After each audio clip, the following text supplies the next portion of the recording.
She thought she had stepped into an ordinary Uber, but inside sat the billionaire CEO who would change her life forever.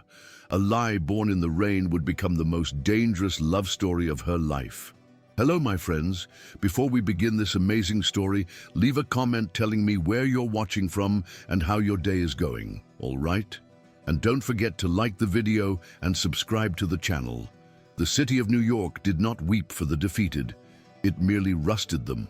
On this particular Monday in late August, it offered a baptism of frigid, relentless rain, a downpour that seemed to fall not from the sky, but to bleed directly from the bruised purple clouds clinging to the tops of the skyscrapers. These were not buildings so much as monuments to indifference, cold monoliths of steel and glass that pierced the heavens with arrogant certainty. Down below, in the canyons they created, the world was a churning grey misery of slick asphalt, hurried umbrellas, and the perpetual, angry hiss of tires on wet pavement. This was the heart of the financial district, a place where dreams were traded like commodities and just as often devalued into nothing. It was here, inside the cavernous, marble-floored lobby of Hawthorne Industries, that Ilara Vance felt herself dissolving. At 26, she was a study in drowned hope, a young woman from a forgotten corner of Pennsylvania whose vibrant spirit had been systematically leached out by the city's unforgiving machinery.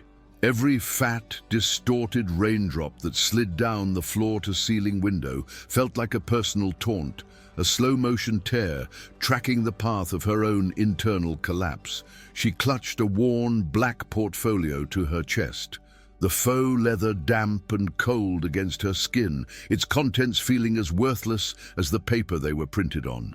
The echo of the interviewer's words, spoken with the casual cruelty of the truly powerful, still ricocheted inside her skull. "You lack the requisite New York experience, Ms. Vance. Your portfolio shows a certain provincial charm, but we require a more metropolitan edge." It was her fifth rejection this month, each one a fresh nail hammered into the coffin of the promise she'd made to her ailing mother. A desperate whispered vow that she would build a new, better life for them, far from the shuttered factories and quiet desperation of their hometown. That promise now felt like a cruel, fantastical joke she had told herself one too many times. With fingers that trembled from a combination of cold and despair, she fumbled with her phone, the screen slick with moisture from her hands, and ordered an Uber, her gaze vacant as she stared out at the metallic river of traffic. When a sleek, obsidian-black Bentley Continental glided to a silent stop at the curb, its presence a stark void in the chaos of yellow cabs and black-town cars, Ilara didn't hesitate. In her drenched and disheartened state, one luxury car was indistinguishable from another, a generic symbol of a world she was failing to infiltrate. The app had simply shown a black sedan, and this was a black sedan of an impossibly high caliber. She attributed the opulence to some sort of premium service, a fleeting thought that died before it could fully form, overshadowed by the more pressing need to escape the rain and her own suffocating sense of failure. She pulled the impossibly heavy door open, the movement whisper quiet and smooth, and collapsed inside, a small, shipwrecked figure surrendering to the vast, quiet ocean of the car's interior. The world outside vanished. The cacophony of the city, the blaring horns, the wailing sirens, the relentless drumming of the rain was instantly replaced by a profound, tomb-like silence. The air within the cabin was a carefully curated atmosphere, thick with the scent of old, supple leather, the subtle, rich aroma of polished burl walnut, and an expensive, almost imperceptible cologne that spoke of quiet, generational wealth. It was the scent of a world utterly alien to her, a world of effortless power and unbreachable security. She sank into the plush, cream-colored leather seat, her cheap, soaked trench coat immediately leaving a dark, damp stain, a mark of her intrusion, a blemish on the vehicle's otherwise pristine perfection. She closed her eyes for a brief moment. The sheer luxury of her surroundings, a painful, ironic counterpoint to the abject misery churning within her soul. The day had hollowed her out completely, leaving nothing but a raw, aching void where her ambition used to be. The silence was so complete, so absolute, that she could hear the frantic, panicked thumping of her own heart, a desperate bird trapped within the cage of her ribs. At the wheel, a man sat perfectly still, his hands resting lightly on the polished wood steering wheel. This was Caleb Hawthorne, and this was not an Uber. At 38, he was the enigmatic and formidable CEO of the very company that had just rejected Ilara, the architect of a multi-billion-dollar empire built upon the foundations of his family's old money name. Dressed in a bespoke charcoal suit from a tailor whose name was a quiet legend on Savile Row, a suit that cost more than Ilara's entire yearly budget for rent and food combined, he was the living embodiment of contained, predatory power. His features were sharp, chiseled as if from granite, with intelligent grey eyes that missed nothing and revealed even less. His world was a sterile, predictable landscape of high-stakes boardrooms, strategic corporate alliances, and a profound, gilded loneliness that haunted the sprawling, minimalist expanse of his penthouse overlooking Central Park. He had been waiting for his personal driver, Marcus, who was inexplicably late, an anomaly in a life that was a monument to precision and control. He observed the drenched, exhausted young woman who had just trespassed into his private sanctuary with a flicker of something he hadn't felt in years, unscripted, genuine curiosity. He saw the raw, unfiltered despair etched onto her face, the tremor in her lip, the way her shoulders slumped in absolute defeat. An impulse, wild, reckless, and entirely out of character for a man whose every move was calculated, took hold. She had made a mistake, a foolish, simple error, and he, Caleb Hawthorne, decided in that split second not to correct it. He would not say a single word. He would let the gears of this strange, accidental encounter turn just to see where they would lead. The contrast between them was immediate and almost violently stark. She was chaos, dripping rainwater onto his custom-stitched floor mats, her presence a whirlwind of raw emotion and unguarded vulnerability. Her worn-out portfolio, a testament to her struggling dreams, lay in her lap like a fallen shield. He, on the other hand, was the epitome of order and logic, his posture a study in impenetrable calm, his inner world a fortress of discipline and emotional detachment. The tension in the small, silent space was a palpable thing, a low hum of colliding universes. He could feel her shivering, either from the cold or the aftermath of her adrenaline crash, and the urge to remain silent warred with a nascent, unfamiliar instinct to offer some form of comfort. He watched her in the rearview mirror, his expression unreadable, as she took a deep, shuddering breath, the sound unnervingly loud in the quiet car. Finally, she looked up, her gaze meeting his in the mirror. Her eyes were wide and startlingly honest, the color of moss after a storm, and they were filled with a painful, soul-deep weariness that he found strangely disarming. "Thank God you came so fast," she said, her voice trembling with a mixture of cold and profound relief. "This day has been a complete and utter disaster. I think the city is officially trying to chew me up and spit me out." He held her gaze for a beat longer than necessary, a silent acknowledgement of her distress, a ghost of a smile, a fleeting, almost imperceptible quirk of his lips, appeared and vanished. He put the car into gear, the Bentley gliding away from the curb and merging seamlessly into the torrent of downtown traffic with a grace that belied its size. His voice, when he finally spoke, was a low, calm baritone that filled the space between them, a soothing, resonant sound that seemed to absorb the frantic energy of her anxiety. "I can see that," he replied, the lie taking its first easy breath between them. "But perhaps it doesn't have to end as one." That small, unexpected kindness was all it took to breach the dam of her composure. Shielded from the storm outside and cocooned in the strange, anonymous intimacy of the luxury car, Ilara began to talk. The words poured out of her in a torrent, a desperate, cathartic confession to the stranger she believed to be a simple driver. She wasn't speaking to him so much as at him, using his silent presence as a vessel for the despair that threatened to drown her. She spoke of her small town in Pennsylvania, a place of quiet beauty and even quieter economic decline, where the brightest hope for the future was a job at the new superstore built on the ruins of the old steel mill. She talked about her mother, a woman with a fierce heart trapped in a body betrayed by multiple sclerosis, whose mounting medical bills were the true, unspoken engine behind Ilara's frantic ambition. She described the crushing weight of her dreams, dreams that had felt so vibrant and achievable from a distance, but now seemed impossibly fragile and foolish in the harsh reality of the city. "It feels like screaming into a pillow," she admitted, her voice cracking, a single tear finally escaping to trace a path down her pale, rain-chilled cheek. "You walk into these interviews, and they don't see you. They look at your resume and see a state college, not an Ivy League. They look at your clothes and see off the rack, not designer.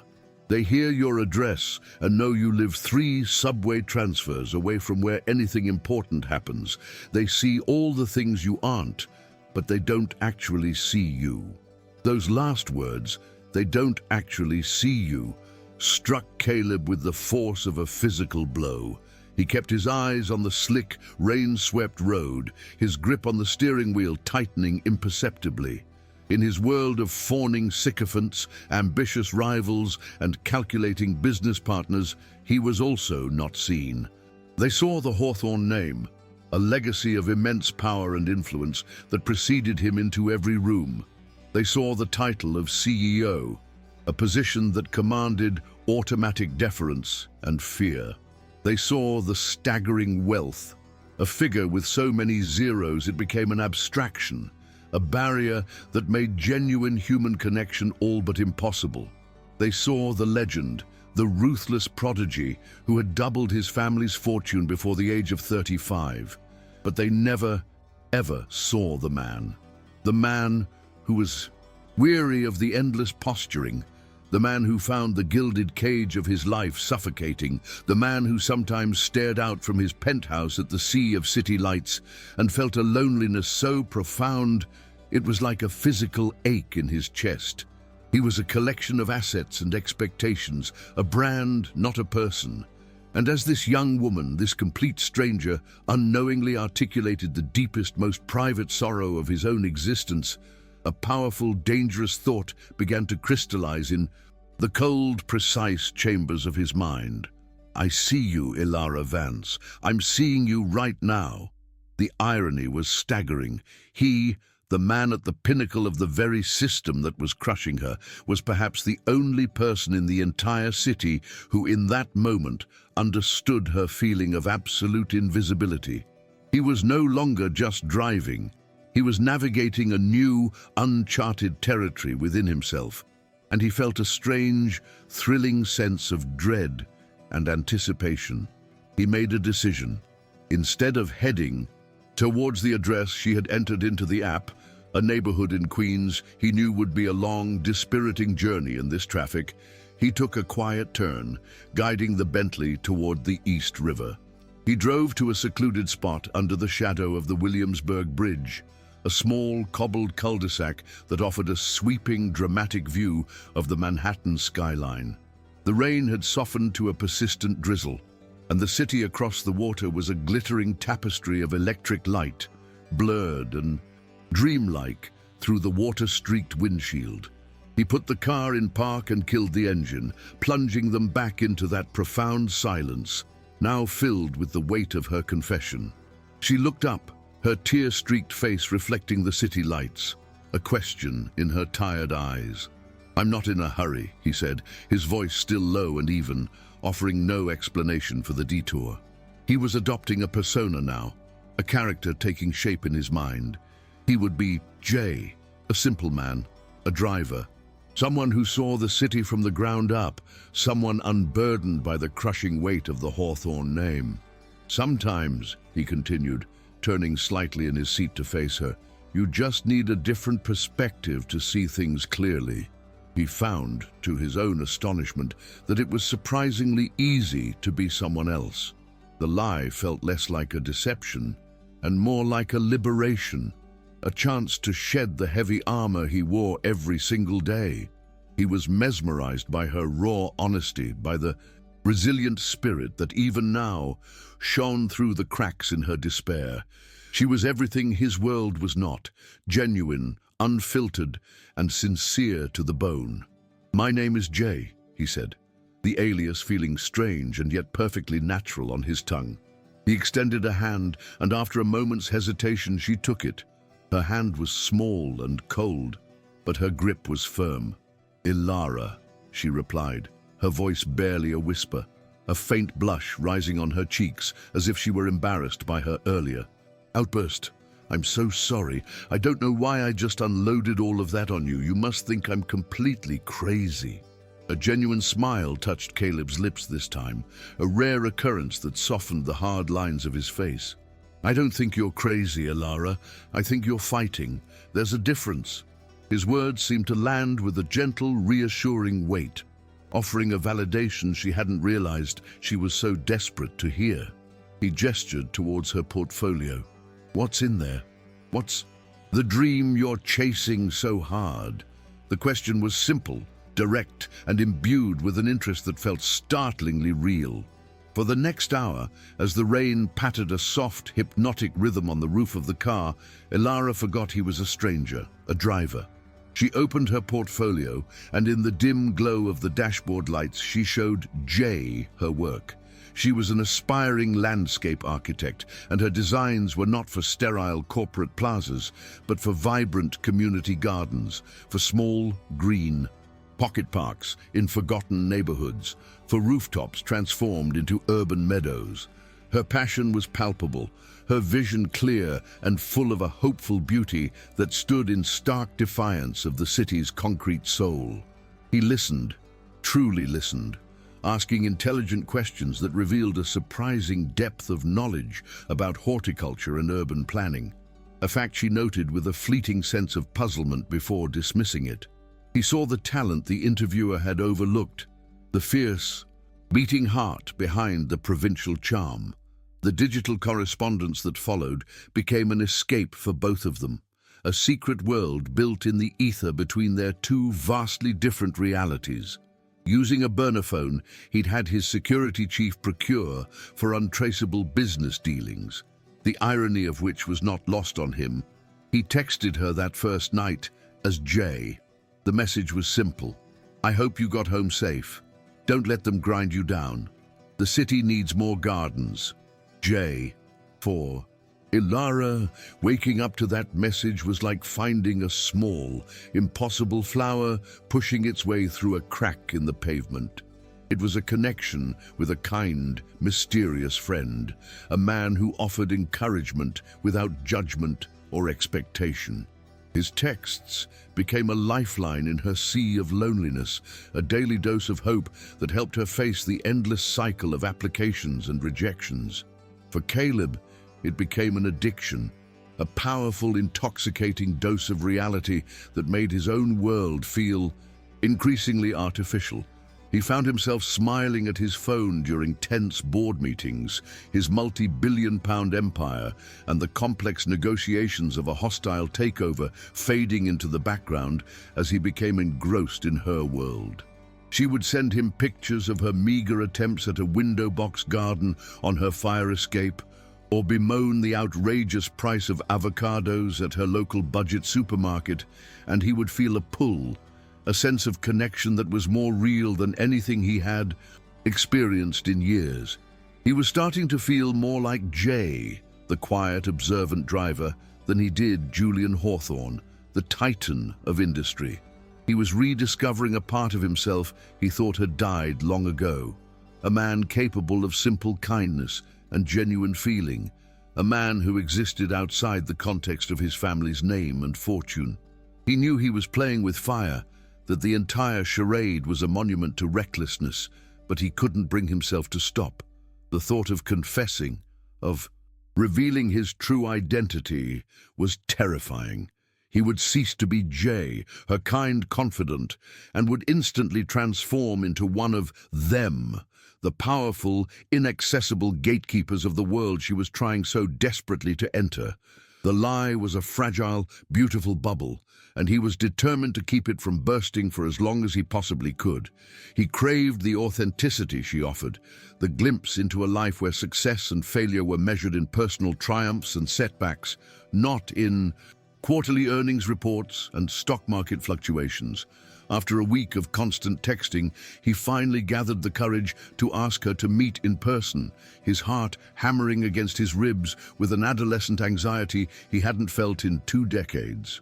"Coffee?" he texted. "My treat. There's a place I know that has the best scones in the city. You look like someone who appreciates a good scone." He chose a small, discreet cafe in the East Village, a world away from his usual Mayfair haunts. A place of worn wooden floors, mismatched chairs, and the rich, comforting smell of roasting coffee beans. It was a place where no one would ever recognize Caleb Hawthorne. He dressed down for the occasion, or what he considered dressing down. A pair of dark, impeccably tailored designer jeans, a simple navy cashmere sweater that cost more than her monthly rent, and a vintage watch that was a subtle but undeniable indicator of immense wealth.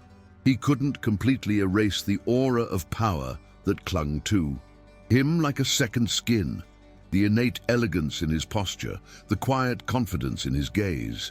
It was a delicate, dangerous tightrope walk over a gaping canyon of deception. She arrived looking radiant, her face free from the despair he had first witnessed. She wore a simple dress and a nervous but genuine smile that lit up her entire face, and he felt a jolt, a powerful, protective affection that took him completely by surprise. They talked for hours, the conversation flowing as easily as it had. In the car and over text, he was captivated by the way she saw the world, her sharp observations, her dry, self-deprecating wit. She, in turn, was increasingly intrigued by the enigmatic man sitting across from her. She began to notice the small inconsistencies, the subtle tells that hinted at a life far more complex than that of a simple driver. It was in the quality of his watch, a Patek Philippe she vaguely recognized from a magazine, and the effortless way he switched topics from art history to macroeconomic theory. It was in the way he held his cup, the refined mannerisms that seemed ingrained, not learned. "Are you absolutely sure you're just a driver?" she teased, her head tilted in genuine curiosity as she took a bite of her scone. "You sound more like a history professor who moonlights as a financial analyst." He deflected with the practiced charm he usually reserved for hostile board members and tenacious journalists, weaving a plausible but entirely fictional backstory about taking night classes and having a passion for reading. "You pick things up," he said with a self-deprecating smile. "Lots of downtime in my line of work. Plenty of time to listen to podcasts." But he saw the flicker of doubt in her eyes, the small, logical part of her brain that was struggling to reconcile the man in front of her with the job he claimed to have. The lie was becoming heavier, more intricate, and he knew, with a certainty that chilled him to the bone, that it was only a matter of time before it all came crashing down around them. The carefully constructed walls separating Caleb's 2 lives began to develop cracks, then fissures, threatening to bring the entire fragile edifice tumbling down. The exhilarating, clandestine joy he experienced as Jay began to bleed into the sterile, high-pressure reality of being Caleb Hawthorne, creating a dissonance that was both thrilling and terrifying. He would sit in the middle of a tense quarterly earnings meeting, surrounded by the sharpest minds in finance, and find his attention drifting, his lips curving into an unconscious smile as his burner phone vibrated in his pocket with a message from Ilara. It might be a picture of a particularly stubborn weed she was trying to identify in a library book, or a funny, rambling complaint about her neighbor's terrible taste in music. These small, mundane dispatches from her world were more compelling to him than the multi-million-dollar projections being displayed on the screen before him. His executive vice president, a shrewd, silver-haired man named Arthur Covington, would pause mid-sentence, perplexed by his boss's sudden, uncharacteristic inattentiveness. "Mr. Hawthorne, your thoughts on the Asian market expansion?"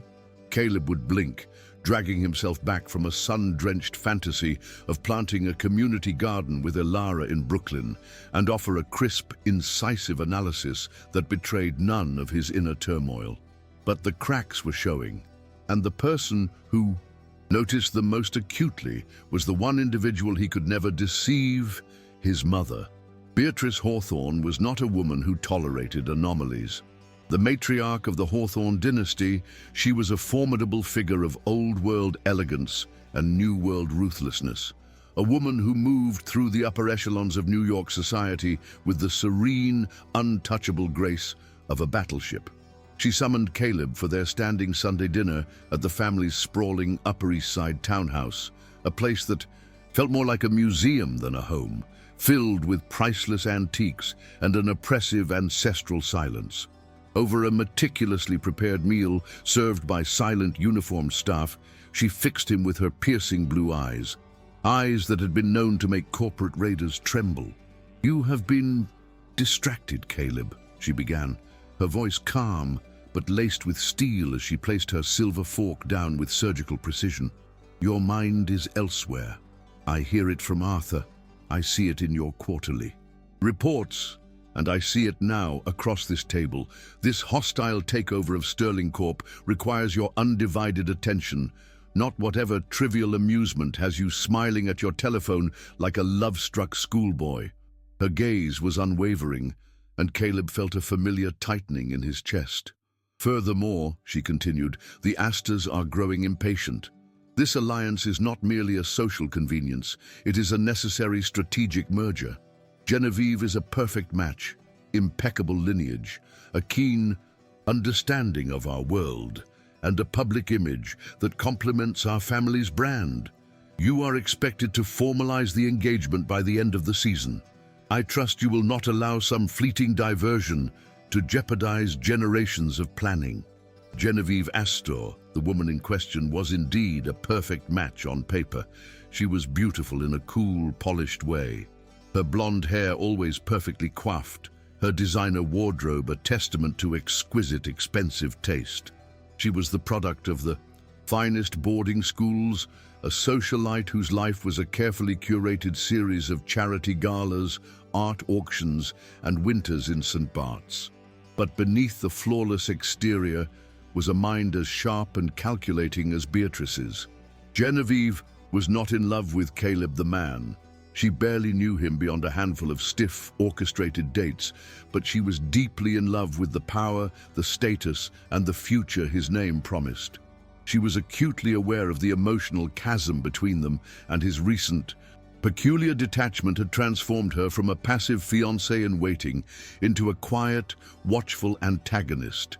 During a suffocatingly dull benefit for the city ballet, she observed him from across their table, noticing how his eyes kept flicking down to a second, unfamiliar phone he kept hidden in his jacket pocket. She watched as a slow, private smile, a smile she had never once seen directed at her, illuminated his face. A cold knot of suspicion tightened in her stomach. He was involved with someone outside their world, someone who was a threat to the future she had so meticulously planned for herself.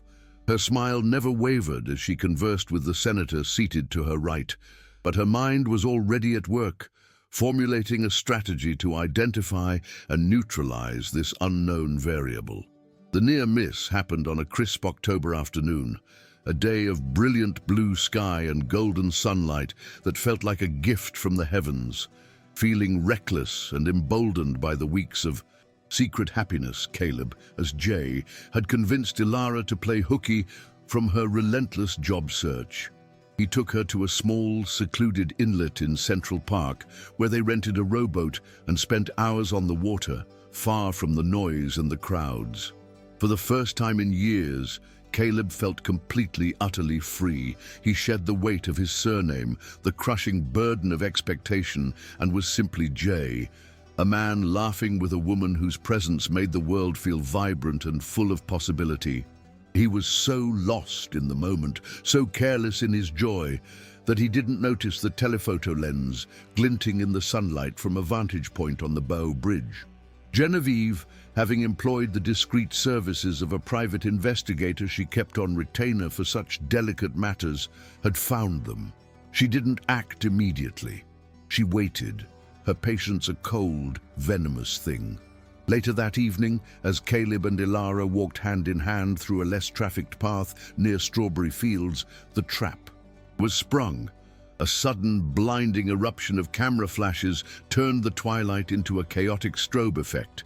Paparazzi, likely tipped off by Genevieve with a deliberately vague but tantalizing hint, swarmed them like wolves. "Caleb, is this your new mystery woman?" "Mr. Hawthorne, what would Genevieve Astor say?" The questions were a barrage of brutal, name-dropping reality. Caleb's reaction was instantaneous, a cold, cruel reflex born of years of public scrutiny and a desperate primal need to protect his lie. He dropped Ilara's hand as if it were on fire. He physically shoved her away, creating a chasm of space between them, and turned his back on her, his face transforming into a mask of icy indifference. "I'm sorry. Do I know you?" he said, his voice loud enough for the cameras to pick up, a tone so cold and dismissive it cut her to the bone. Before she could even process the whiplash of his betrayal, his personal security detail, seemingly appearing from thin air, had enveloped him and was hustling him towards a waiting car, leaving her alone, blinded by the flashbulbs and the sudden searing pain of his public humiliation. The aftermath was a maelstrom of confusion and heartbreak for Ilara. She stumbled away from the scene, the photographers quickly losing interest in her now that their high-profile quarry was gone, and fled into the anonymity of the subway. The cruelty of his words, "Do I know you?" replayed in her mind on an endless, torturous loop. How could the kind, gentle Jay she had spent weeks pouring her heart out to, the man who had held her hand and laughed with her just moments before, transform into that cold, callous stranger? The whiplash was too severe, the betrayal too absolute. She made it back to her small apartment in a daze, where she collapsed onto her bed and finally allowed the tears to come, hot tears of shame, confusion, and a grief so profound it felt like a physical wound. For Caleb, the moment he was safely inside his car, the crushing weight of his actions descended upon him. The self-loathing was immediate and suffocating. He had protected his lie by destroying the very person it was meant to bring him closer to. He had inflicted a wound on her that was far deeper and more cruel than any of the corporate rejections she had endured. He immediately tried calling her burner phone, his hands shaking, but the call went straight to voicemail. He called again and again, his desperation mounting with each unanswered ring. He spent the next 48 hours in a self-imposed hell, pacing his silent penthouse, the victory of evading a public relations nightmare feeling utterly hollow, a bitter ash in his mouth. Finally, in a desperate act of penance, he sent a massive bouquet of white freesias, her favorite flower, a detail she had mentioned offhandedly on their second date, to her apartment. The card, written in a disguised, almost illegible scrawl, was a plea from a condemned man. "I am so sorry, Ilara. It wasn't what it looked like. Please just let me explain. Jay." It took 2 more days of incessant pleading texts before she finally agreed to speak to him. He fed her a carefully constructed, elaborate lie, a story he had rehearsed until it sounded plausible even to his own ears. He told her about a fictitious, volatile ex-wife, a messy divorce, and a bitter custody battle over a non-existent child. He claimed the woman was vindictive and used the press to harass him, and that his panicked reaction was a desperate, ingrained reflex to protect his child's privacy. "My life is complicated, Ilara," he had said, his voice thick with a manufactured pain that was a pale imitation of the real guilt consuming him. "I should have told you from the start. I was a coward. I just didn't want to scare you away." It was a flimsy, melodramatic narrative, full of holes a lawyer could drive a truck through. But Ilara, whose heart was so desperate to believe in the kind, gentle driver she had come to, care for so deeply, chose to accept it. She wanted the Jay she knew to be real, and this story, however improbable, provided a lifeline for that hope. She forgave him, but a new, fragile seed of doubt had been planted, a tiny crack in the foundation of their trust. Haunted by his cruelty and desperate to assuage his guilt, Caleb fell back on the only method he truly understood for fixing problems: the application of power and money. He decided he needed to give her a victory, a real, tangible success that would anchor her to the city and by extension to him. He made a single, untraceable phone call to the chairman of the board at a prestigious contemporary art gallery in Chelsea, a man who owed him a significant favor. He spoke of an exceptionally talented young landscape architect whose portfolio had come across his desk and made a powerful anonymous recommendation. He ensured her resume would be placed at the very top of the pile, a ghost in the machine manipulating the gears of her fate. When Ilara received the call from the gallery offering her a position as a junior project coordinator for their urban green space initiative, her joy was pure and explosive. She shrieked with a delight so profound it brought tears to her eyes, believing with every fiber of her being that she had finally earned her breakthrough sheer merit and perseverance. Her first call was to Jay, her voice bubbling with an ecstatic energy that was both wonderful and painful for Caleb to hear. "I did it, Jay. I got a job, a real job at the Van Allen Gallery in Chelsea. Can you believe it?" He feigned surprise and celebrated with her, his heart a tangled knot of genuine happiness for her and a profound, sickening shame at his own monumental deception. He had given her this moment, but he had also stolen its authenticity, rendering her greatest triumph into another component of his lie. Her first major assignment was to help coordinate the gallery's largest and most important event of the year, the annual fundraising gala.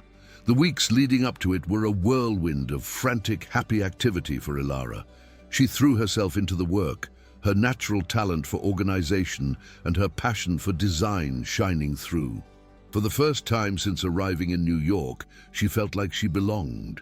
She was no longer an outsider pressing her face against the glass, but a part of the city's vibrant, creative heart.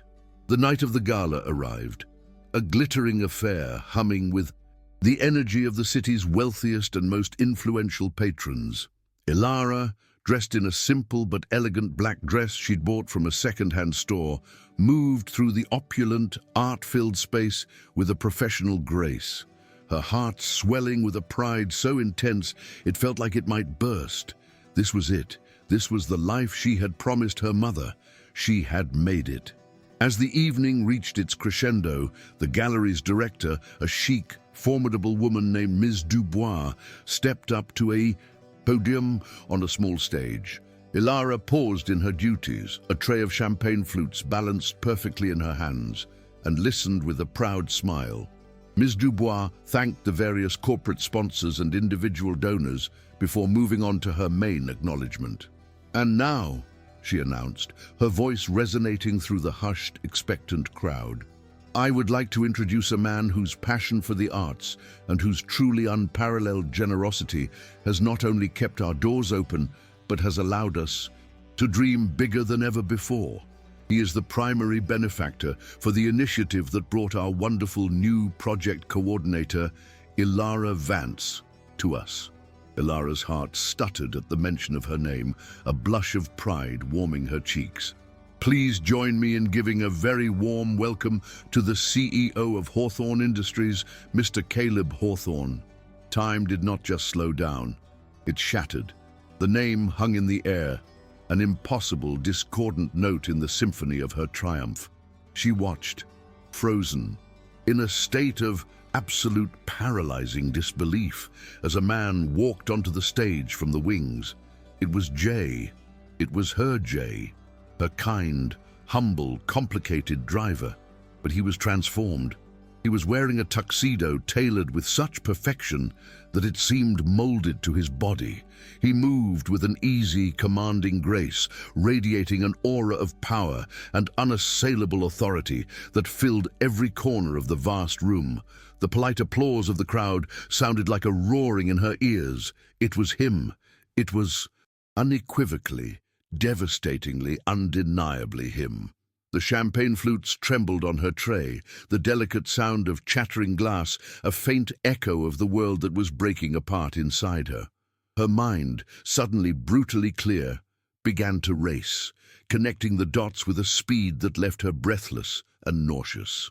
The Bentley on that first rainy night, the impossibly expensive watch he wore to their coffee date, his unnerving, incongruous knowledge of finance and art, the frantic, desperate panic when the photographers appeared, the flimsy, absurd story about an ex-wife, and the final, most soul-crushing piece of the puzzle, the job.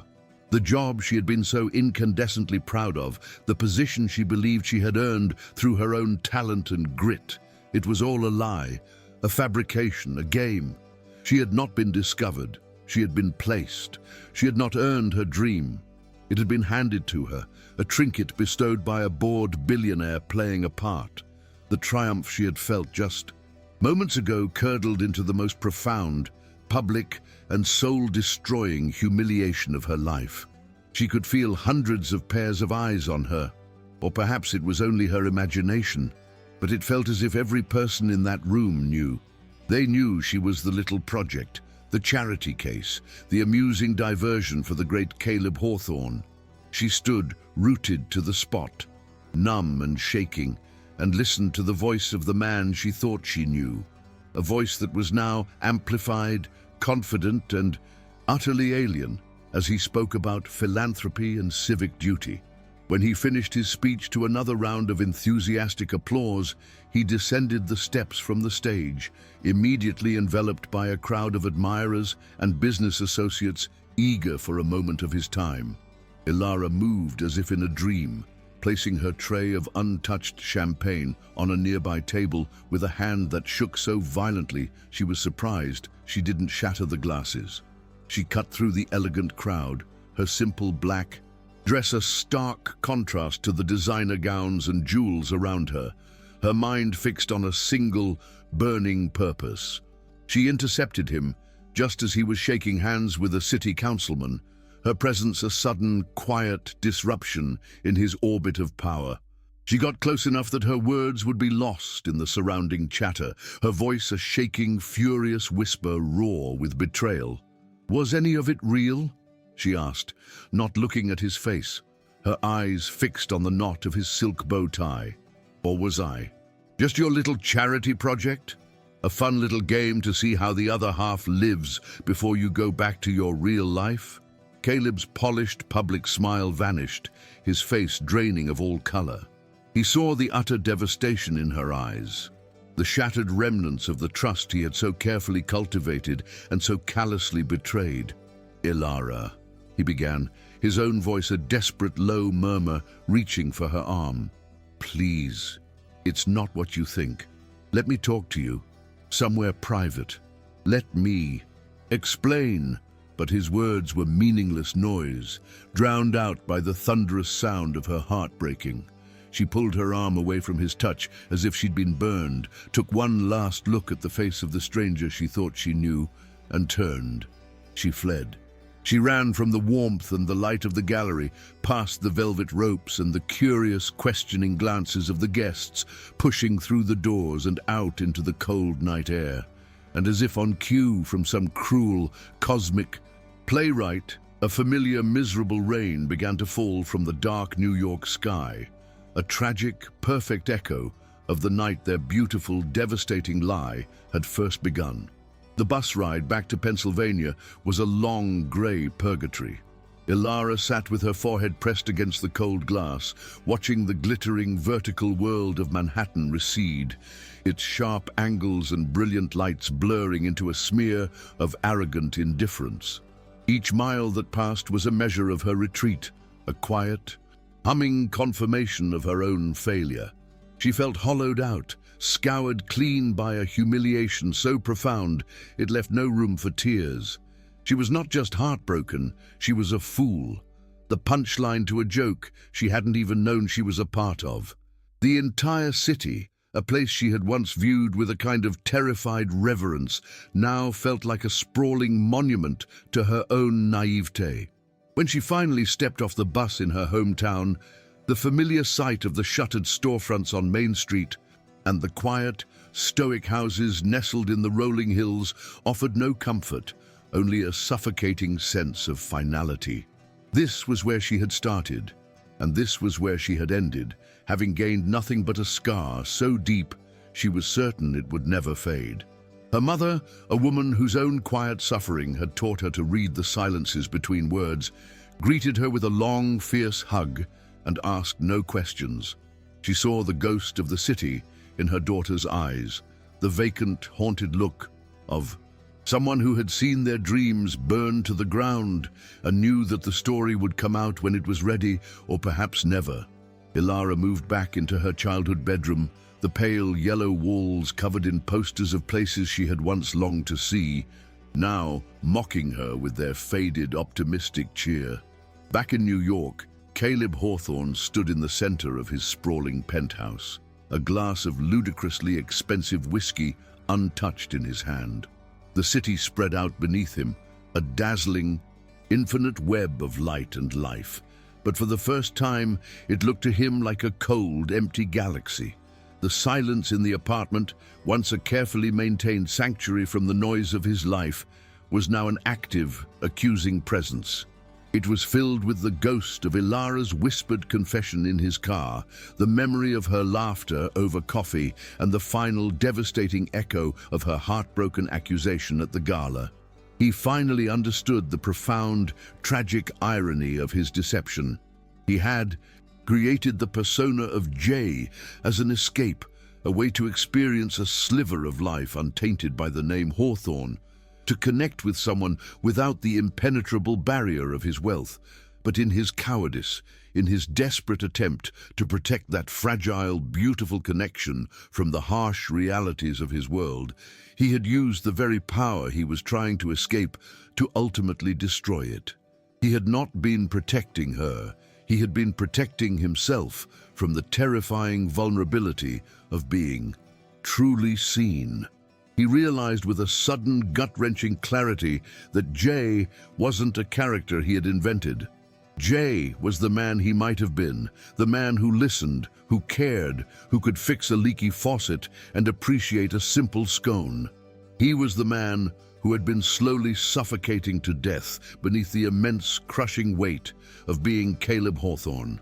His empire, the gleaming testament to his ambition and intellect, felt like nothing more than a cold, gilded tomb, and he was utterly, completely alone within its walls. The decision, when it came, was not an impulse. It was the result of 2 days and 2 nights of relentless, soul-searching agony, a slow, painful process of dismantling every assumption upon which he had built his life. It was a moment of absolute, terrifying clarity. The next morning, he walked into a hastily called emergency board meeting, his face a grim, resolute mask that silenced the room. He announced in a calm, unwavering voice that he was taking an indefinite leave of absence, effective immediately. The color drained from Arthur Covington's face, and the other board members exchanged looks of stunned disbelief. Before they could protest, he was gone, striding from the room and leaving a tidal wave of chaos in his wake. The subsequent confrontation with his mother was a storm of a different nature. She found him in his office, packing a simple leather duffel bag, and her composure finally shattered. "You are a Hawthorne!" she hissed, her voice a low, furious tremor. "You do not abandon a multi-billion-dollar empire, your legacy, your duty for some common girl from the provinces. This is a disgrace, an utter embarrassment to our family name." He turned to face her, his expression not of anger, but of a profound, weary sadness.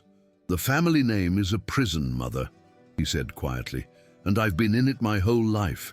It's time I tried to live."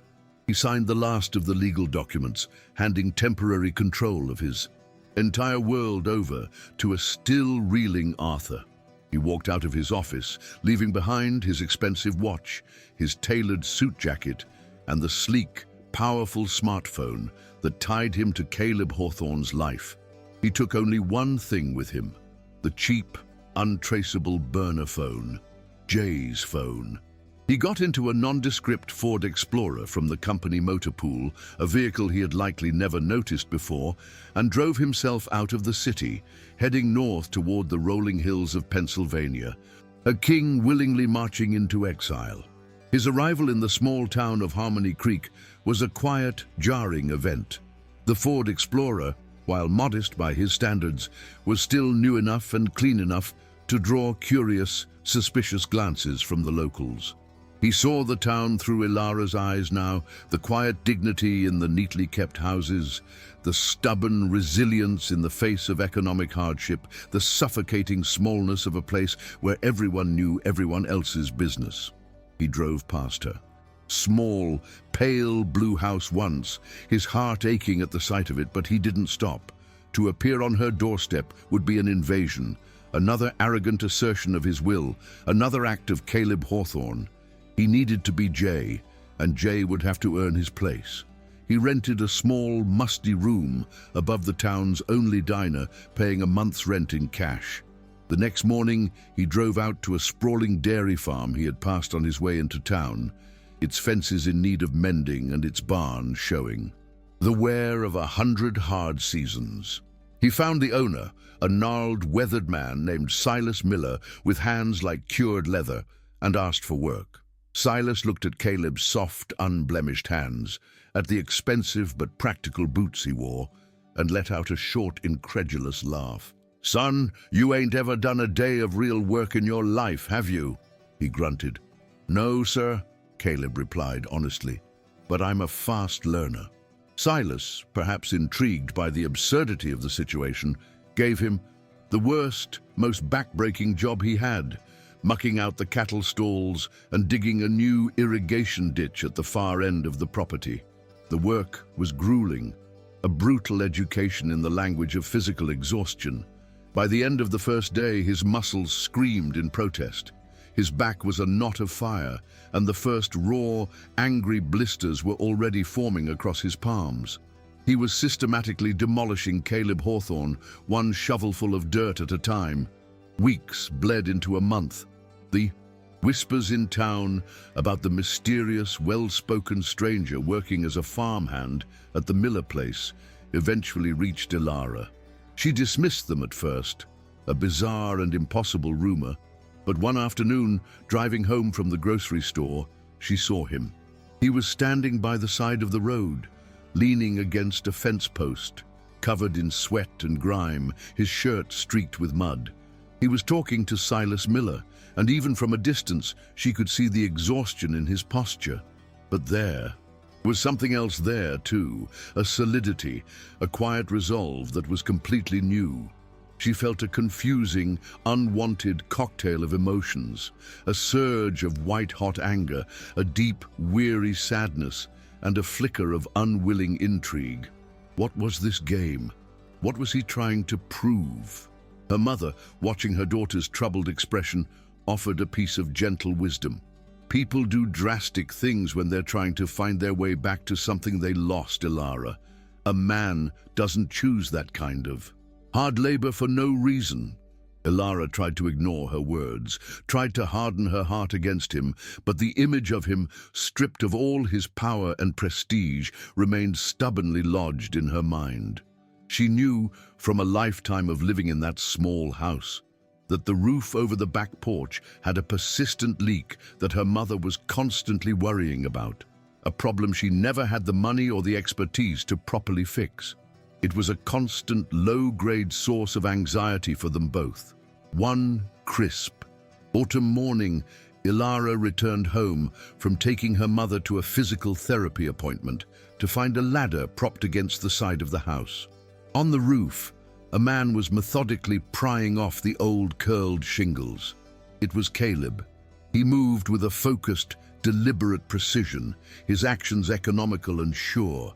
The raw blisters on his hands had long since healed into thick, protective calluses. He had used a portion of his meager farmhand wages to buy the necessary materials from the local hardware store. This was not a grand, empty gesture. This was not a billionaire throwing money at a problem. This was a man, on his own time, with his own two hands, fixing something that was broken. It was the loudest, most profound statement he could have possibly made. She stood on the lawn, her arms crossed, her heart hammering a wild, conflicted rhythm against her ribs, and waited for him to notice her. When he finally did, he paused, a hammer in his hand, and looked down at her. His face was leaner, tanned by the sun, and his eyes were clear, stripped of the guarded, calculating look she now realized they had always held. "What are you doing here, Caleb?" she asked, her voice tight, strained. He didn't offer a grand apology or a desperate plea. He simply looked at the roof, then back at her. "Fixing a leak," he replied, his voice quiet, devoid of all artifice. It was the first honest sentence he had ever spoken to her. She let him finish. She let the silence and the rhythmic sound of his hammer fill the space between them for another week. He kept his distance, never approaching her, never pushing. He simply continued his grueling work at the farm, and in the evenings he worked on the roof until it was perfectly, professionally repaired. He had become a quiet, accepted fixture in the town, the city fella who had, against all odds, proven his mettle. Finally, Ilara knew she could not leave things as they were. The anger and the hurt were still there, but they were now joined by a grudging respect and a deep, unsettling curiosity.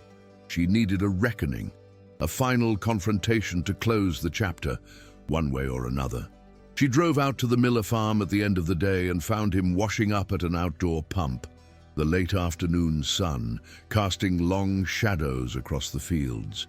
She told him, her voice steady, to meet her at the top of Weaver's Hill, a wind-swept peak overlooking the vast, rolling expanse of the Appalachian foothills, a place she had gone, since childhood, to feel small and yet connected to something immense. An hour later they stood on that hill, the wind whipping at their clothes. He looked at her, his eyes full of a pain that mirrored her own, and he finally laid his soul bare. "I didn't lie to you to hurt you," he began, his voice raw. "I lied to be near you. And that's no excuse. It was selfish, and it was cowardly. I was so trapped inside the life that was built for me that when I stumbled into yours, it felt like the first real thing that had happened to me in years. And in my desperation to hold on to it, I destroyed it. I stole your greatest victory from you, Ilara. That job. You earned that interview long before I ever made a call. Your talent, your vision, it's undeniable. All my call did was get your file off the bottom of the stack. You did the rest. But I stole the feeling of that achievement from you, and that is unforgivable." He took a deep breath, the next words costing him everything. "I will leave," he said, his gaze unwavering. "I'll get in my car right now and you will never see or hear from me again. If that is what you want, the choice is yours. It always should have been." Months passed. The raw, windswept chill of autumn gave way to the deep, quiet cold of winter, and then melted into the tentative, hopeful green of spring. The final scene was not one of confrontation, but of quiet companionship. On that same hill, under a vast, clear sky, Ilara and Caleb walked together.